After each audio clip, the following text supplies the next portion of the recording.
Jake Sullivan stood motionless outside the royal chamber, doing his best to ignore the ache spreading through his shoulders. The armor wasn't helping.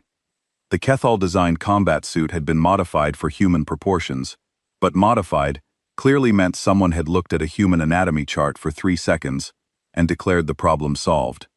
The reinforced shoulder plates sat too high. The chest section felt like it had been built around a refrigerator. Every movement reminded Jake that this gear had originally been designed for warriors nearly a foot taller and twice as heavy as he was. 8 years as a Marine had taught him how to endure discomfort. But this armor was testing that lesson. The palace corridor stretched endlessly in both directions.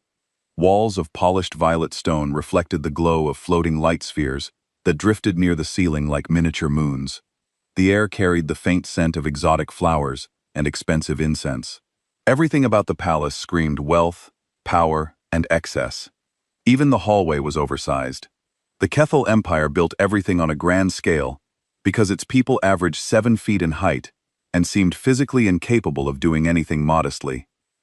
At exactly 6 feet tall, Jake often felt like a teenager wandering through an adult world. Not that he'd ever admit it. He maintained his post, eyes forward. Alert. Professional. Unmoving. A shadow passed across the floor. Then came a familiar voice. "Still standing, human?" Jake suppressed a sigh. "Commander Vrek." Of course. The towering officer strode down the corridor without breaking pace. His deep blue scales almost appeared black beneath the palace lighting, and his orange eyes gleamed with amusement. His upper arms folded across his chest. A gesture Jake had learned was the Kethal equivalent of a smirk. "I assumed you would have resigned by now," Vrek continued. "There are easier ways for humans to earn credits." Jake kept his gaze forward. "There are easier ways for Kethal commanders to annoy people too, sir."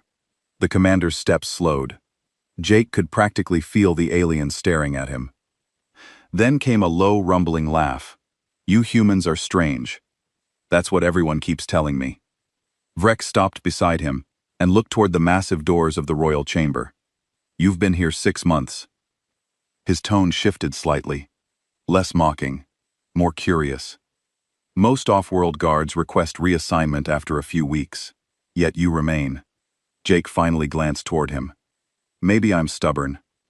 The commander's sharp teeth flashed briefly. "No." His orange eyes narrowed. "That's not it." For a moment, neither spoke. Beyond the royal doors waited the most powerful individual in the empire. Thousands of guards competed for the honor of serving near the royal family. Yet somehow a human outsider had earned a permanent position. Many Kethal officers still found that fact irritating. Others found it suspicious. Vrek found it interesting. "One day," the commander said quietly, "I think I'm going to discover what you're really doing here." Jake smiled. A calm, easy smile that somehow made the giant alien even more suspicious. "Good luck with that, Commander." Vrek stared at him for another second before shaking his head. Then he continued down the corridor. As the commander's footsteps faded into the distance, Jake returned his attention to the royal chamber doors. Outwardly, he looked like nothing more than a human security contractor. Just another guard standing watch. But hidden beneath the oversized armor, Jake carried secrets that could shake an empire. And before this day was over, those secrets might not stay hidden much longer. Jake kept his eyes forward. "No, sir. Still here." Fick made a sound like grinding rocks, which was Kethal laughter. 1 month. You have lasted 1 month. The betting pool says you will not make it to 2. He walked away, his heavy footsteps echoing down the corridor. It was true that Jake was the first human to ever serve in the Royal Guard. It was also true that nobody wanted him here, except the politicians who thought it would look good for species relations. The other guards treated him like a mascot at best, and a liability at worst. They were warriors from the military caste, bred and trained from birth. Jake was just some human who'd signed a contract. The door behind him slid open with a soft hiss. Jake turned to see Queen Zerthal step into the hallway. She was smaller than most Kethal, only about 6.5 feet tall, and young by their standards. She'd been queen for less than a year since her mother had died from a wasting sickness that their doctors couldn't cure. "Guard Sullivan," she said. her voice carrying that musical quality that all Kethal had. They had 3 vocal cords instead of 2, which let them hit notes humans couldn't. "You may walk with me to the garden." "Yes, Your Majesty." Jake fell in to step beside her, his hand resting on the plasma rifle at his side. 2 other guards joined them from their post down the hall, flanking them at a distance. They didn't acknowledge Jake's existence. The Queen walked slowly, her long robes trailing behind her. She wore silver today, which meant she was receiving the colonial governors later. Jake had spent his first week memorizing what all the colors meant. It was part of the cultural training packet they'd given him, along with 17 different rules about eye contact and posture, and when he was allowed to speak. "How are you finding the palace?" the Queen asked. Jake was surprised she was talking to him. Usually the guards were furniture meant to be ignored. "It's impressive, Your Majesty. Very different from Earth." "I have never seen Earth," she said. "Is it true that your planet has water covering most of its surface?" "Yes, Your Majesty. About 70%. Remarkable." She paused at a window that looked out over the capital city. Towers of crystal and metal stretched toward the sky, and flying vehicles zipped between them like insects. "My people come from a dry world. Water was always precious to us." The idea of ocean seems almost wasteful. Jake didn't know what to say to that, so he just nodded. The Queen turned to look at him. Her eyes were large and golden with vertical pupils like a cat. "The other guards do not treat you well." It wasn't a question, but Jake answered anyway. "They're professional, Your Majesty." "You are kind to say so." She resumed walking. "My mother believed that the Empire needed to change. She thought we relied too much on tradition, that we needed new perspectives. That is why she began allowing other species into positions that were once only for Kethal." "I'm honored to serve," Jake said, because that seemed like the right thing to say. "Are you?" The Queen glanced at him. "Even when you are treated as less than you are." Jake thought about that. "My grandmother used to say that respect is earned, not given. Maybe I just haven't earned it yet." The Queen made a soft humming sound. "Perhaps. Or perhaps some people will never give respect to those they consider beneath them, no matter what is earned." She stopped walking. They had reached the garden, a vast open space filled with plants from a dozen worlds. "Thank you for your honesty, Guard Sullivan. You may wait here." Jake took up position by the entrance while the Queen walked into the garden. The other 2 guards positioned themselves at different points, creating a triangle of coverage. They still didn't look at Jake. The day continued like that. Jake stood at his posts, walked his patrols, and tried not to think about how much the other guards disliked him. He ate his meals alone in the human quarters, a small section of the palace set aside for the handful of humans who worked there. Ambassador Amy Harrison sometimes joined him, but today she was off-world for some conference. That evening, Jake was walking the north corridor when he ran into Prince Korath. The prince was the Queen's uncle, her mother's younger brother, and he'd expected to inherit the throne before the old Queen had chosen her daughter instead. He was massive, even for a Cathal, nearly 8 feet tall, and broad across the shoulders. "The human guard," Korath said, blocking the hallway. His voice was deeper than the Queen's, more aggressive. "Tell me, small creature, do you truly believe you could protect our Queen if danger came?" Jake kept his voice neutral. "I would do my duty, Your Highness." "Your duty?" Kor laughed a harsh sound. "You cannot even lift a warrior sword. You cannot wear proper armor. You are decoration, nothing more." My niece's foolish gesture to her mother's memory. "I respectfully disagree, Your Highness." Korath's eyes narrowed. "You have spirit. I will grant you that. But spirit does not stop blades or turn aside weapons.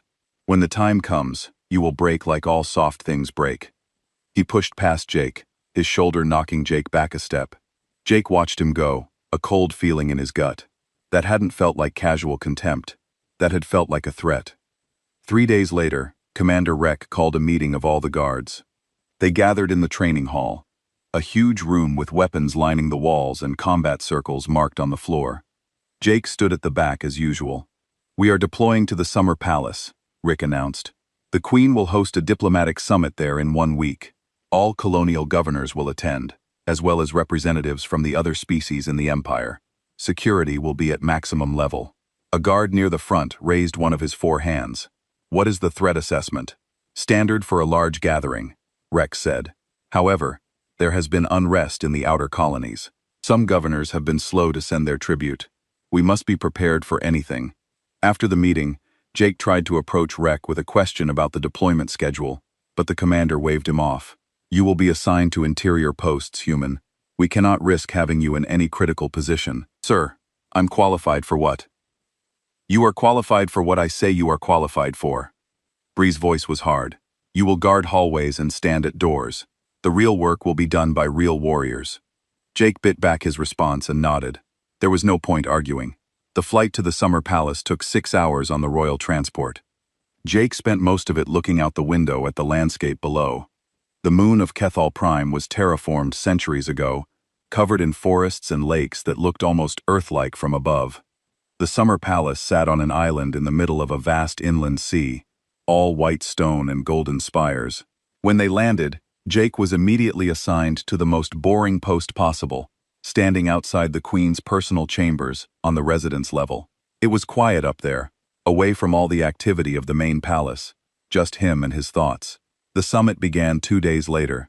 Jake watched from his post as delegates arrived, species he'd only seen in briefings. The Cathal governors came with their entourages, each trying to outdo the others in displays of wealth and power. Prince Korath arrived with the largest group of all, nearly 50 attendants and guards of his own.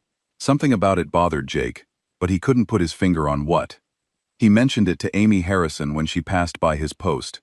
You're paranoid, she said, but she was smiling.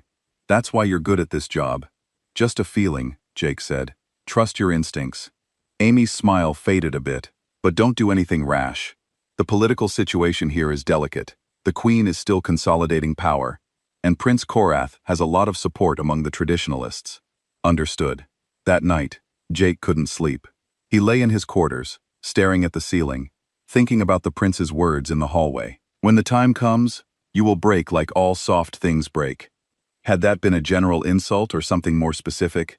He got up and checked his gear. Rifle charged, armor sealed properly, emergency beacon active. Everything was as it should be, but the uneasy feeling remained. The ceremonial dinner was scheduled for the next evening.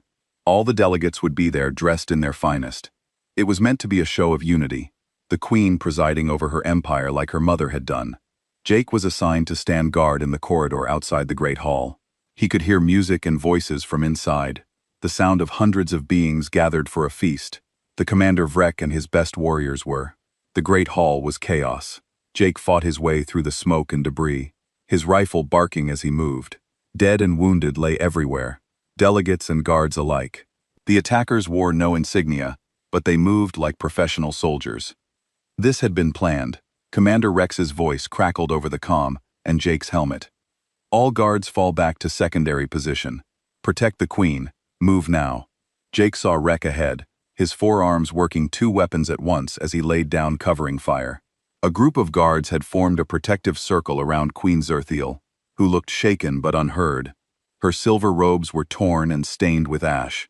Sullivan Frick shouted when he saw Jake with us. Move! They fought their way through the palace, the attackers pressing them from multiple directions. Jake realized with cold certainty that the enemy knew exactly where they were going.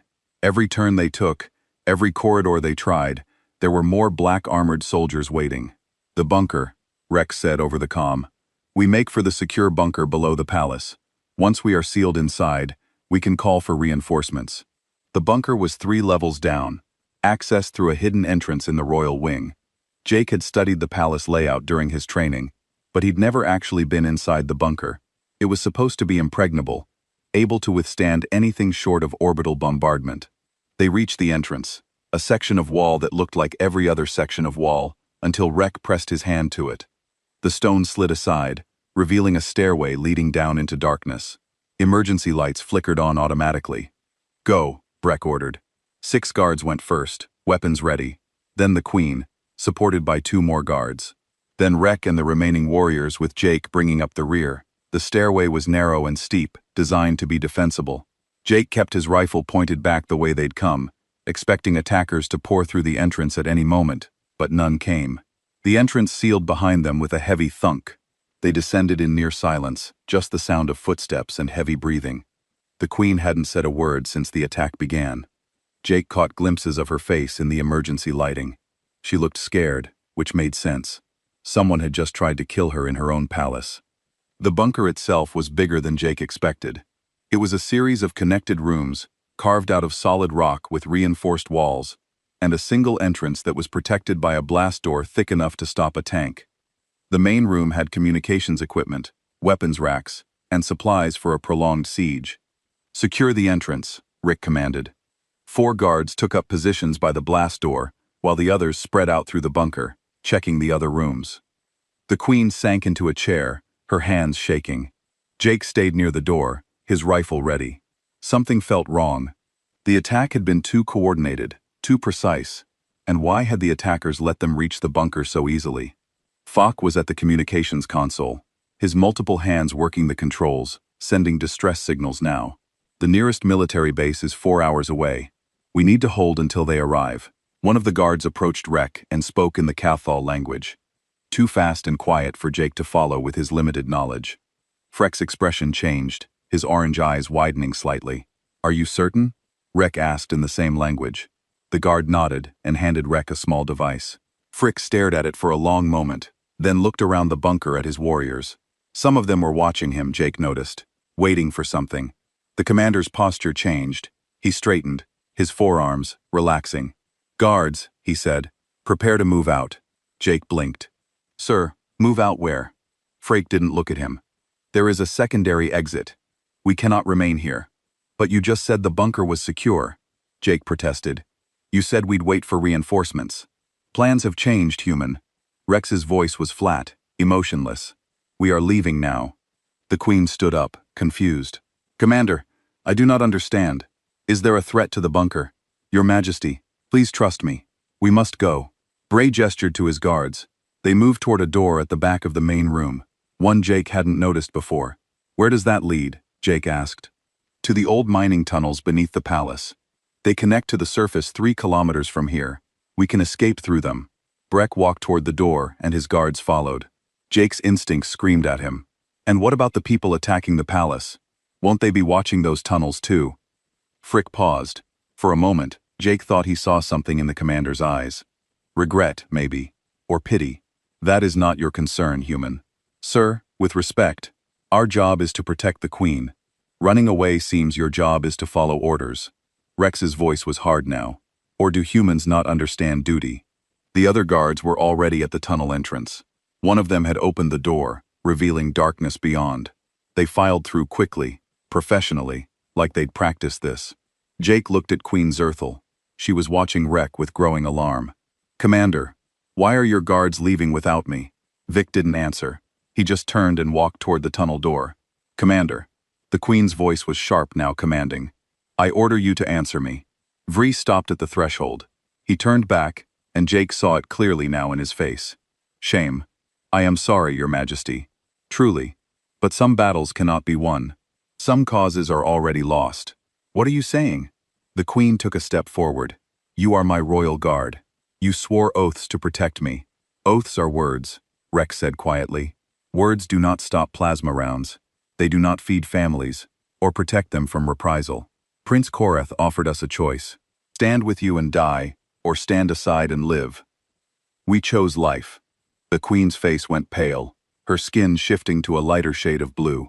"Koreth, this was my uncle's doing. He has the support of the military caste, and most of the colonial governors. Your mother's reforms angered too many powerful beings. This coup was inevitable." Rick looked at Jake. "The human guard may leave with us. We bear him no ill will. He is not Cathal. This is not his fight." Jake tightened his grip on his rifle. "You're abandoning her." "We are surviving." Rex said there is a difference. Corps forces know exactly where this bunker is. They will breach it within the hour. Anyone inside will die. I am offering you a chance to live, human. Take it." The other guards were already through the tunnel entrance.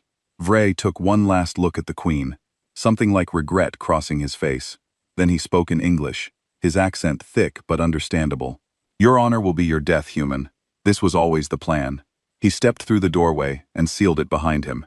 Jake heard locks engaging, heavy bolts sliding into place. The tunnel was one way. There would be no following them. For a long moment, there was silence in the bunker. Jake and the Queen stood alone in the main room, the reality of the situation sinking in. "They left," the Queen said softly. Her voice sounded hollow. "My own guards, warriors who swore sacred oaths. They just left. Jake checked his rifle charge. 80%. He had 3 spare power cells in his armor. Good for about 400 shots total. The bunker's weapons rack had more weapons, more ammunition. It wasn't much, but it was something. Your Majesty, Jake said, moving to the blast door controls. Do you know how to work the bunker systems? The Queen looked at him confused. What? The defenses, the sensors, the door controls. Can you operate them? Yes. I was trained in emergency protocols. But Guard Sullivan, you should go take the tunnel. You can still check. No, ma'am. Jake began checking the blast door's integrity. It was solid, but Vree had been right. If Korth's forces knew where the bunker was, they could breach it given enough time and firepower. I'm staying. Why? The Queen moved closer to him, her golden eyes searching his face.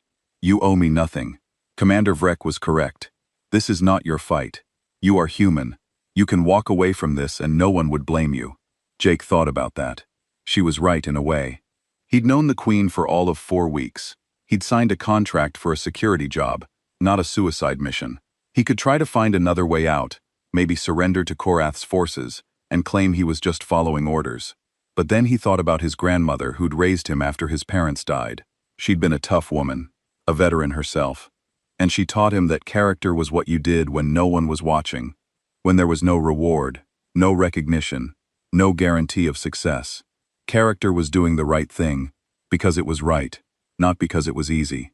Ma'am, I was a Marine before I took this job. Jake said, we had a saying, we don't leave people behind. Doesn't matter if they're American or not, human or not. If someone needs help and I can give it, I stay. You will die. There were tears in the Queen's eyes now. Something Jake hadn't known Kethel could do.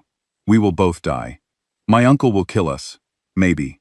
Jake moved to the weapons rack and started pulling down rifles and power cells, building a defensive position near the blast door, but he's going to have to work for it. A sound came from outside the bunker, distant but growing closer. Footsteps, lots of them. The Queen stood frozen for a moment, then seemed to gather herself. She wiped her eyes and moved to the communications console. If we are making a stand, we should at least make it a proper one. I can access the bunker's automated defenses from here. There are turrets hidden in the walls outside the blast door. The blast door held through the first assault. Jake watched on the security monitors as armored soldiers tried to force it open, then fell back when the automated turrets opened fire. 3 bodies lay on the floor outside before the attackers retreated around the corner. They are probing our defenses, the Queen said from the communications console. She'd pulled up tactical displays showing the bunker status. Testing to see what we have. Standard approach, Jake agreed. He was checking his ammunition and planning his next moves. The bunker was defensible, but it wasn't perfect. The blast door was the choke point, the only way in. That was good and bad. Good because the attackers couldn't flank them. Bad because once that door came down, they had nowhere to retreat. The second assault came 15 minutes later. This time, the attackers used a different tactic. They sent in a small robot barely 2 feet tall that scuttled forward on 6 legs. Jake spotted it on the monitors and swore. What is that? The Queen asked. Breaching charge. Probably electromagnetic. Jake aimed carefully at the camera feed and watched the robot. It reached the blast door and attached itself to the surface. Get away from the console now. The Queen jumped back just as the charge detonated. The electromagnetic pulse fried the automated turrets and most of the bunker's electronic systems. Emergency lighting kicked in, bathing everything in red. Well, that's not good, Jake muttered. He pulled out a small device from his kit, a manual DAR monitor his old sergeant had taught him to carry. It was low-tech, just a fiber optic cable he could slip under the door to see what was on the other side. He ran to the blast door and fed the cable through. The monitor showed exactly what he expected.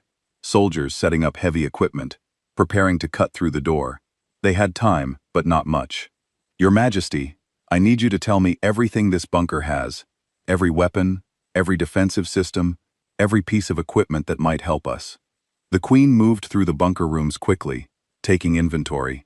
Jake used the time to prepare. He grabbed every plasma rifle from the weapons rack, lining them up near his position. When one overheated or ran out of charge, he'd grab the next.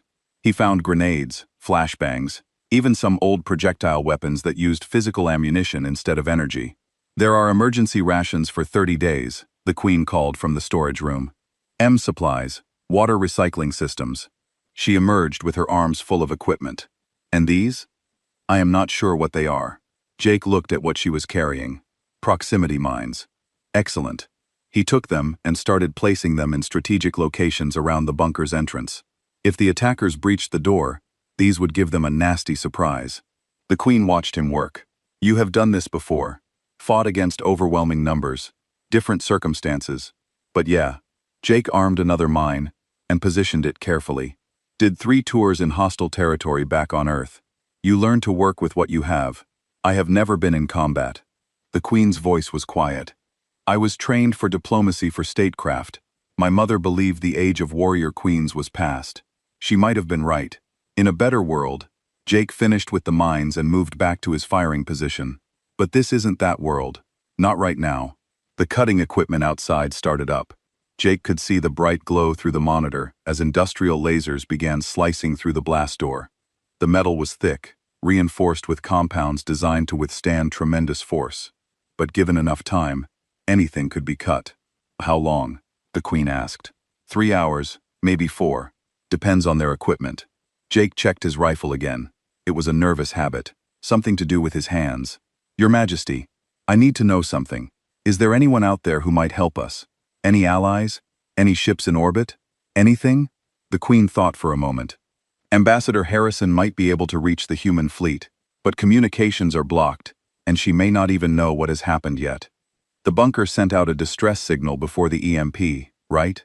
Yes, but if my uncle controls the military, he controls the signal relays. He could have intercepted it or blocked it entirely. Jake nodded. That's what he figured. They were on their own. An hour passed. The cutting continued steady and methodical. The Queen sat with her back against the wall, watching Jake prepare. He'd built a defensive position out of equipment crates, giving himself cover and multiple angles to fire from. He'd set up a fallback position too, deeper in the bunker in case the first position was overrun. May I ask you something? The Queen said suddenly. Sure. What is Earth like? I have seen images, but images do not tell me what it feels like to be there. Jake smiled a little, thinking about home. It's beautiful. Lots of water, like you said. Blue skies, green forests, mountains, and deserts. And everything in between. Where I grew up in Colorado, you could see mountains from our house. Snow on the peaks. Even in summer. Do you miss it? Every day, Jake looked at her.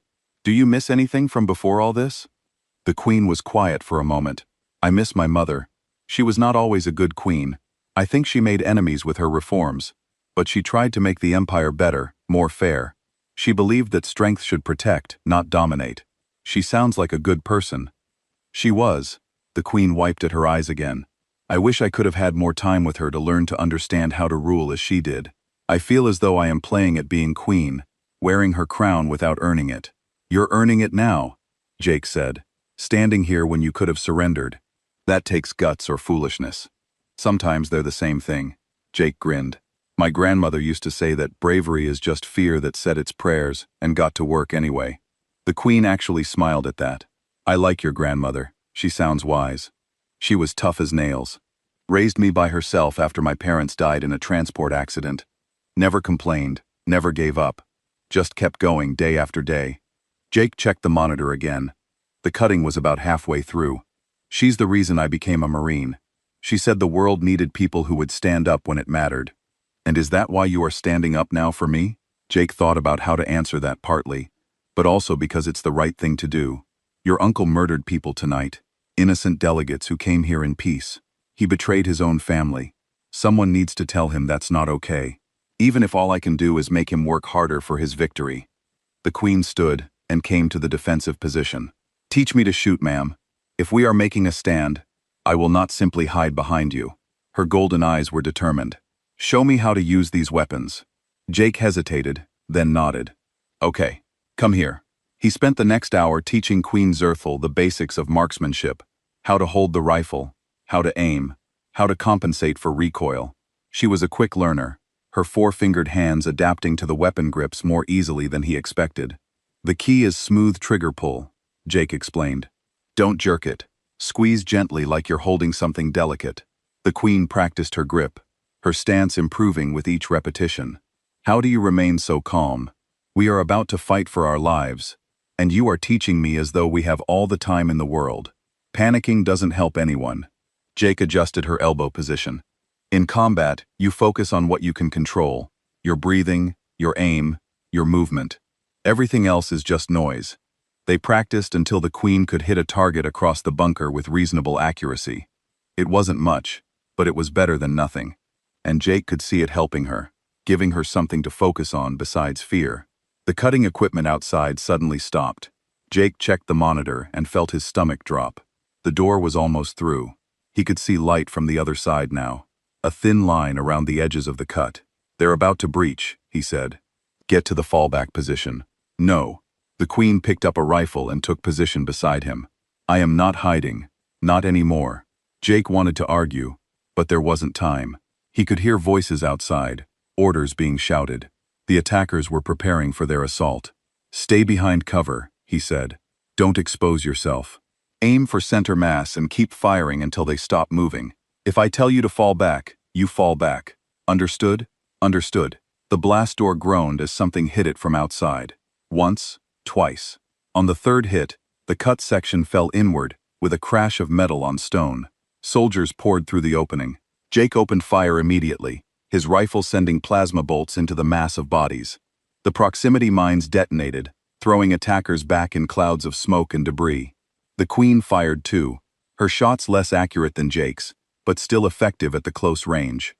For 30 seconds, it was chaos. The attackers tried to push through, and Jake cut them down. Bodies piled up in the entrance, making it harder for the next wave to advance.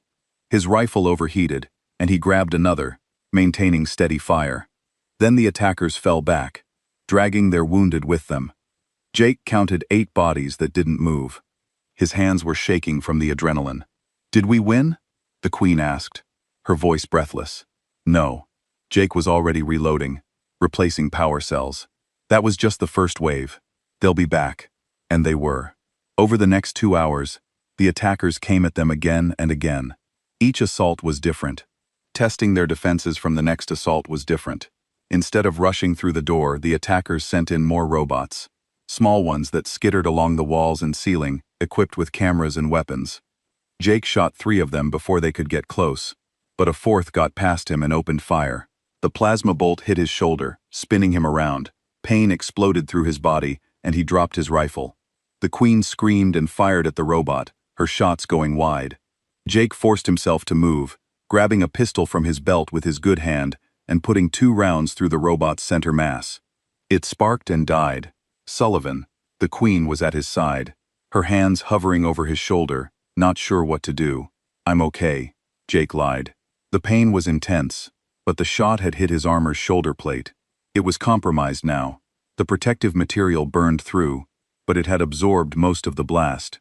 His arm still worked barely. You are not okay. You are bleeding. The Queen pulled him back from the defensive position. We need to treat this later. They're coming again, but the Queen ignored him. She grabbed a medical kit from the supplies and forced him to sit. Her hands were surprisingly steady as she applied burn gel to the wound and wrapped it with synthetic bandages. The gel numbed the pain, turning the screaming agony into a dull throb. Thank you, Jake said. You have been wounded defending me. It is the least I can do. The Queen helped him stand. Can you still fight? Jake tested his arm. It hurt, but it moved. Yeah, I can fight. They returned to the defensive position. Jake checked their remaining ammunition and weapons.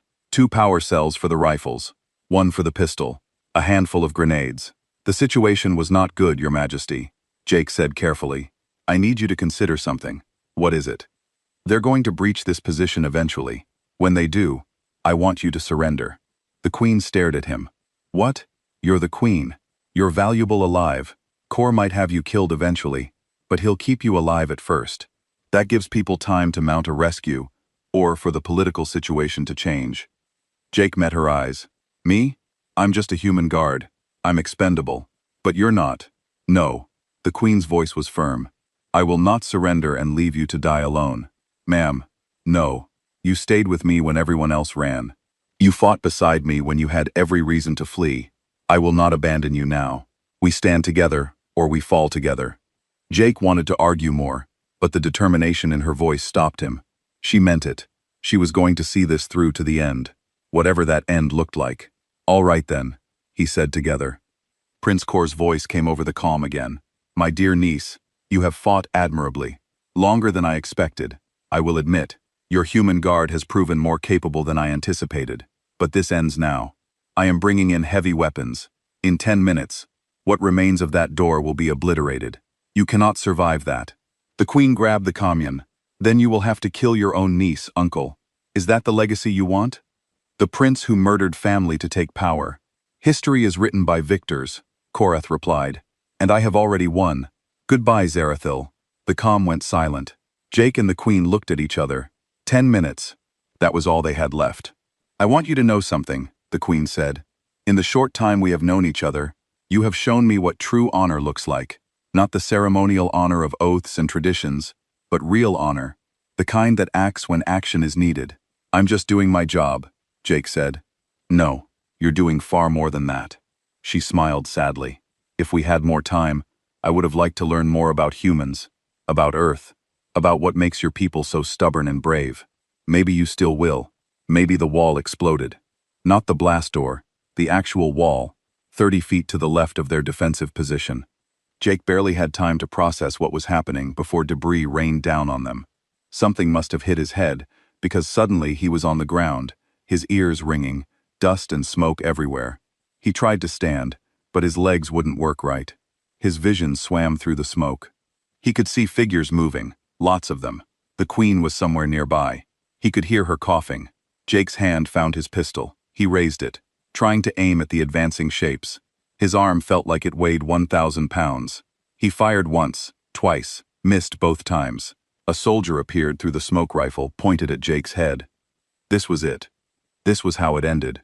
Then something strange happened. The soldier's head snapped back, and he fell. Another soldier appeared, and the same thing happened. Jake could hear weapons fire now, but it wasn't coming from inside the bunker. It was coming from outside, from the hole in the wall. "Hold your fire. Friendlies incoming." The voice was speaking English, accented but clear. A figure dropped through the hole in the wall, moving fast. Combat armor, but different from what the attackers wore. Heavier, bulkier. The kind of armor human Marines used for heavy assault operations. More figures followed. Jake counted 6 of them, all in human armor, all carrying human weapons. They moved through the bunker with practiced efficiency, clearing corners and checking threats. One of them knelt beside Jake. The helmet retracted, revealing a woman's face, dark skin, and short hair. She had sergeant stripes on her collar. "You guard Sullivan?" she asked. Jake managed to nod. "Yeah, that's me. Sergeant Kate Morrison, Colonial Marines attached to the frigate Liberty. We got your distress call. Sorry it took so long to get here." She looked around the bunker, taking in the bodies, the damage, the signs of the long battle. "Hell of a stand you made." The queen managed to say. "Is she?" "We got her. She's okay. Shaken up, but okay." Morrison helped Jake sit up. "Can you walk? Give me a minute." Morrison turned to her squad. "Perimeter secure. Get the medac in here, and somebody find whoever's in charge of this mess, and tell them the humans are not happy." Through the smoke and dust, Jake could see Queen Zerthal being helped by another Marine. She looked dazed but uninjured. When she saw Jake, her face lit up with relief. More soldiers were pouring into the bunker now, human and Kethel both. Jake recognized some of the Kethel uniforms as military forces loyal to the Queen. The coup was over, or at least this part of it was. Morrison's medic, a young guy named Pete, started working on Jake's wounds. The shoulder burned, the head wound he hadn't even known he had, various cuts and bruises from the fight. Pete worked quickly and efficiently, applying advanced medical foam and injecting him with something that made the pain fade to almost nothing. "You're going to be okay," Pete said. "Nothing here that won't heal, though. You're going to have some impressive scars." Jake barely heard him. He was watching the Queen, who was arguing with a Kethal officer about something. Even now, covered in dust and exhausted, she carried herself like royalty. She'd been terrified when the attack started, but she'd found her courage when it mattered. The Queen finished her conversation and made her way over to Jake. The Marines gave her space, recognizing authority when they saw it. "Guard Sullivan," she said formally. Then her composure broke and she knelt beside him, taking his hand in both of hers. "You saved my life. You held them off until help could arrive. I do not have words to properly thank you. Just doing my job, Your Majesty." "No." She squeezed his hand. "You stayed when my own guards fled. You fought when you could have surrendered. You offered to die so I might live. That is not just duty. That is something greater." Jake didn't know what to say to that. Fortunately, Sergeant Morrison interrupted. "Majesty, we need to get you both out of here. The palace is secure, but there might be holdouts. Captain Parker has the Liberty in orbit, and he's not taking chances." The Queen nodded and released Jake's hand. "Of course, but I go nowhere without Guard Sullivan." "Wouldn't dream of separating you, ma'am," Morrison said with a smile. They helped Jake to his feet. He was unsteady, but he could walk with assistance. The Marines formed a protective escort as they moved through the bunker and up into the palace proper. The damage was extensive. Bodies lay everywhere, attackers and defenders both. Fires still burned in some sections. Jake could hear distant weapons fire as pockets of resistance were cleared out. In the main courtyard, a human dropship waited, its engines idling. The pilot waved them aboard. As they climbed the ramp, Jake looked back at the summer palace. It had been beautiful once. Now, it was a war zone. The Queen sat beside him in the dropship, still holding his hand. Neither of them spoke during the short flight up to the Liberty. There would be time for words later. For now, they were both just trying to process everything that had happened. The Liberty was a small ship by military standards, a frigo designed for fast response and patrol duties. But to Jake, stepping into its clean corridors with its human crew and familiar smells, it felt like coming home. Captain Ben Parker met them in the medical bay. He was an older man, gray hair and sharp eyes, wearing a uniform that had seen better days, but was clean and pressed. He saluted the Queen formally. "Your Majesty, welcome aboard the Liberty.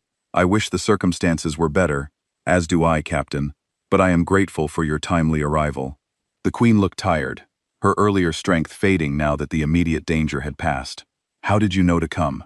"We intercepted your distress signal about 4 hours ago. It was garbled, but we got enough to know something was wrong. I contacted the capital city. Looked different when they returned. Banners hung from every building. The royal colors displayed prominently. Crowds lined the streets. Keithel citizens who wanted to see their queen return. They cheered as the royal transport passed. A sound like thunder that echoed off the crystal towers.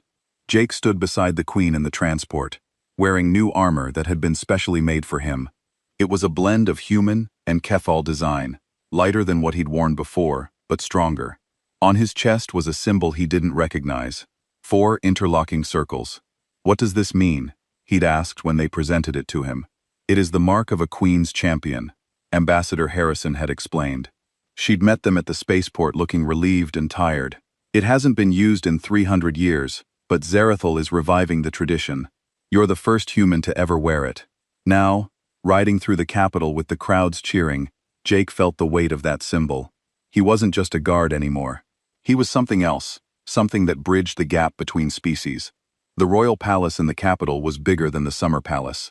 All sweeping architecture and ancient stone. The throne room could hold 1,000 beings easily, and today, it looked like it was trying to. Every noble, every governor, every person of importance in the empire had come to witness what happened next. Jake stood at attention beside the throne as Queen Zerthal addressed her people. Her voice was strong, carrying through the hall with that musical quality that Kethal voices had. She spoke in her own language, but Jake's translator earpiece gave him the words. "My people," she said, "we have survived an attempt to destroy everything my mother built, an attempt to return us to the old ways where power was held through fear and strength alone. But we did not survive because of our weapons or our armies. We survived because of loyalty, because of honor, because one being chose to stand when he could have fled."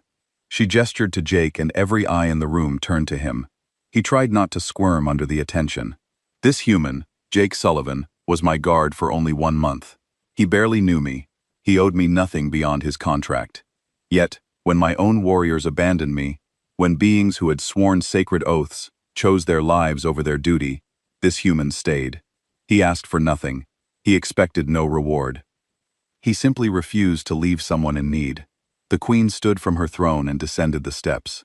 The crowd murmured in surprise. This wasn't part of the planned ceremony. "Kneel, Guard Sullivan," she commanded. Jake knelt, his heart pounding. He had no idea what was coming. The queen drew a ceremonial blade from her robes, a beautiful weapon with a curved edge that shimmered like water. She touched it to each of his shoulders, then to his forehead. "I name you Jake Sullivan, champion of the queen, defender of the crown, and noble of the first circle. You are granted lands, title, and the authority to speak in my name. Rise, and let all know that loyalty has its reward." Jake stood, his mind reeling. Noble authority to speak in her name. This was way beyond anything he'd expected. The crowd erupted in cheers, though Jake noticed some of the nobles looked less than thrilled. Change was never easy, especially when it elevated an outsider. The ceremony continued with other business. The trial of Prince Korath and his conspirators was announced to be held before a tribunal of judges from across the empire. Commander Vray and the guards who had fled would face their own trials, charged with abandoning their posts and breaking their oaths. Jake watched it all from his position beside the throne, trying to process his new reality. After the ceremony ended and the crowds dispersed, the queen invited him to her private chambers for a more informal conversation. "You look overwhelmed," she said, pouring him a drink from a crystal decanter. It was some kind of Kethal beverage that tasted like cinnamon and honey. "That's one word for it, Your Majesty." Jake took a sip. "I'm not sure I'm qualified to be a noble. Neither am I qualified to be queen yet." "Here we are." She sat across from him, looking more relaxed than he'd ever seen her. "We will learn together, you and I, how to lead, how to rebuild trust, how to create something better than what came before." Over the next 3 days, the trials dominated every news broadcast in the empire. Jake testified at Prince Korath's trial, describing the attack and the betrayal. The courtroom was packed, beings from a dozen species watching as the evidence was presented. Prince Korath showed no remorse. He stood before the tribunal with his head high, defending his actions.